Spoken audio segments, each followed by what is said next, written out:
A resounding hometown victory for young Charlestown golfer Jai Picken, claiming the New South Wales Junior Championships ahead of Queenslanders Louis Dobbelaar and Lewis Hoth. Queensland's High Park stormed home to win the girls' title. 17-year-old Picken went into the final day at Charlestown today 7 shots ahead.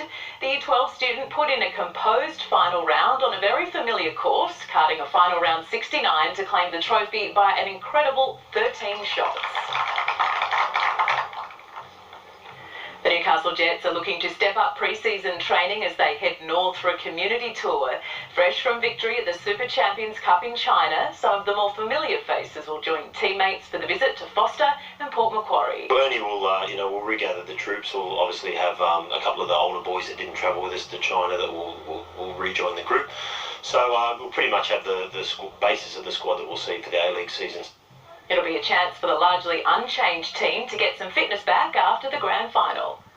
We're sort of working with a core group of about 16. Dimi Petrados and Ronnie Vargas will join us in Spain, so we're nearly at our number when those two return, and obviously we'll look to sign a few of the young ones to traineeships who will join the squad as well. So it's a good time for the club. Lake Macquarie trampoline gymnast Jessica Pickering will be one of the headline acts at this weekend's Country Championships at Glendale. It'll be handy preparation for a much bigger competition coming up later this year. Many families have a trampoline in their backyard, but this is certainly not playtime. Jessica Pickering started trampolining 10 years ago, right here in this gym in Glendale. For my 7th birthday, I got a trampoline, and my mum was worried I was going to break my neck, so she took me in here and I learnt gymnastics, and that's where I met one of my training partners, Ty, and he brought me over to East Lakes, and I've been there ever since. That journey has led her to her biggest accomplishment yet. The 17-year-old has been selected to represent Australia at the Youth Olympics in Buenos Aires. We found out that I was eligible a couple of years ago, and we've been working towards that goal ever since. A goal she has worked tirelessly to achieve, training 6 days a week, sometimes double sessions, both on the trampoline and in the gym. There's a fair bit of specific trampoline training that goes into it, but there are also strength and conditioning programs that go along with that as well. A lot of the time we talk about what it takes, and we say about 80% mental toughness, but that's really underestimating the physical nature of it. The ultimate goal is the Olympics, but for now Jessica has her sights on Argentina in October. I would really love to make finals, but ultimately podium would be amazing. Motocross action returns to the Hunter this weekend for rounds 7 and 8 of the MX Nationals at Barley Ranch Raceway. 120 competitors from 21 major teams will take to the track for 2 days of racing on the improved layout, including defending champion Dean Ferris. We're looking at the best in the country. This is basically, you can see the transporters around us. This is the V8 supercars of dirt bikes, if you like. 2015 was the last time we're here. It's a brand new venue, and the championship fight's on this weekend. Riding starts at 8:30 in the morning. And in the NRL match currently underway, it's still the Sharks 12, Panthers 2. Okay? All right, thanks, Kate. Stay with us for the weather with Gav right after the break.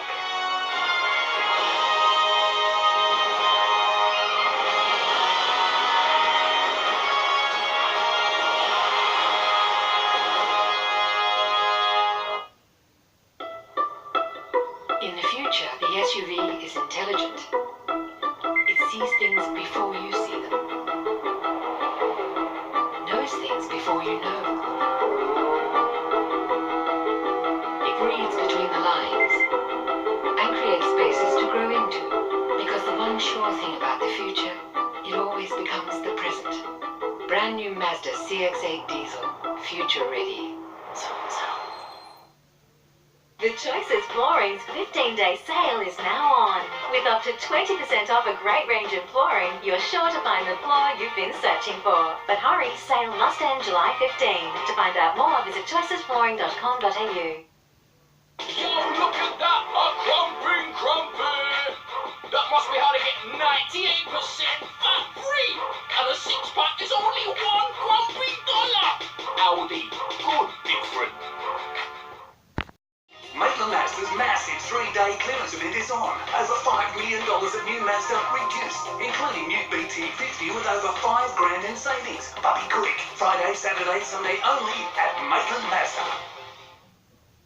At Nick Scarley for a limited time, up to 50% off lounges, selected items, floor stock and discontinued lines. The Nick Scarley Lounge Sale. Carter Toyota's mighty used car marathon is on. Over 100 sedans and hatches sacrificed. A selected range with a massive 20% off. A grand in free fuel and more. This Saturday, Sunday, only at Carter Toyota. When did the SUV become so precious?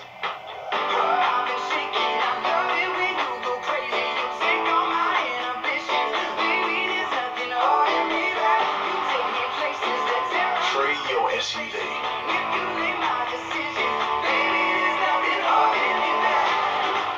These are not just any SUVs.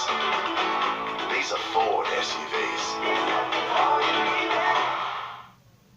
Eagle Fireplace Factory Wallace Bay is one of the Hunter's largest fully functional heating showrooms, featuring the latest in wood, gas, electric and ethanol fireplaces, plus we service and install all fireplaces. So warm up this winter with a new fireplace from Eagle Fireplace Factory Wallace Bay. Hey, whoa. If you can see danger coming, you can stop it. At Specsavers, our optometrists can detect a range of health conditions before they become big issues. Every standard eye test includes free digital retinal photography to examine the back of your eye. So seriously, you should go to Specsavers. Book a full eye examination today. Sunday football brought to you by Hunter Lift Trucks and Burton Automotive for the best prices on Toyota, Apple and all Ironman products. Time now to check in with Gavin Morris for a look at our weekend weather. Thank you, Tash. Well, it's going to be even colder tonight. One of the coldest, probably the coldest night of the entire year, and we could see some records tumble. This evening's weather photo, well, beautiful sunrises and sunsets. And it's very typical of this time of the year. The twilight lingers due to the angle of the sun being so far to the south. Some falls from the low throughout the Gippsland, mostly of Victoria. In the west, some falls with that front moving through, a stronger one moving in behind it. The low now is strengthening, moving offshore, and that is going to generate a new pulse in the swell tomorrow, maintaining the southerly winds, which are very cold indeed. The upper parts of the atmosphere are extremely cold, and as that high slides across, that cold air will drop at night. We'll see extremely cold temperatures right throughout the inland areas of the entire southeast corner of the nation. Widespread temperatures to tumble, I would say. Records will be broken widespread with frost and also morning fog and mist being a real feature tomorrow morning, because any form of moisture in the atmosphere will reach dew point. Therefore, that fog and mist will form. There's that stronger front in the west, so rain arriving with storms for Perth. Big temperature swing for the Alice tomorrow. Very cold throughout the southeast. The chills being felt even in Queensland with freezing temperatures for the Granite Belt and Darling Downs.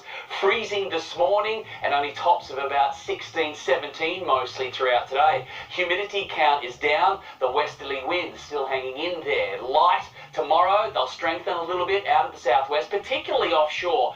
Those winds will be moving quite quickly out to sea, generating the swell. Westerlies will dominate all day. It is going to be very clear, big bright blue skies overhead, the morning fog and mist burning off, and then we've got a clear day, but it's still going to be cold. Mid-teens, we're looking at about 16, 17 for most. We could see freezing temperatures, I'd say, on the western side of the lake and throughout even the lower Hunter, and that cold air will be flushed all the way to the coast. Early morning walkers, you'll be feeling it as well. Freezing conditions with frosts about tomorrow, fog and mist throughout the lower, upper Hunter, 16s, 17s at best.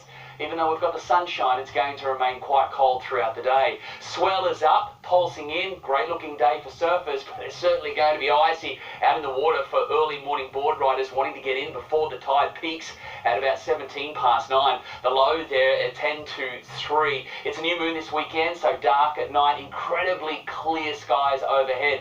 So the stars will be looking amazing and beautiful for that nocturnal photography.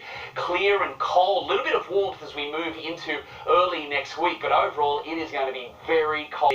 Indeed, freezing temperatures each and every morning into early next week for the Upper Hunter. Widespread frosts. The drought continues, and this is bad, likely to remain this way now for the rest of the month.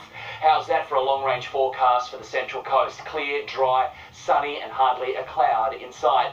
Surfers, well, the swell backed off today, but a new one is on its way. As we saw, that low will be building, moving offshore, generating a new swell tomorrow. Southwesterly winds are going to be very cold on the back of the ears, but the surf will be looking a little bit like this. We'll see increased size building right throughout your Saturday. Big enough not to be too affected by that high tide. It's pretty cool in the water, so your best rubber will be needed for a weekend of good waves. Before we go, a glorious collision of colour has been captured in eastern China as the muddy waters of the Yellow River meet up with the bright blue of the Bohai Sea. The spectacular division happens every year between July and October, when the Yellow River experiences a surge of water after months of regulation. Doesn't look real, does it? Spectacle. It's incredible. That is the latest news. Friday night footy live and free with the Knights taking on the Eels straight after ACA. From all of us here, have a great weekend. Good night. Good night.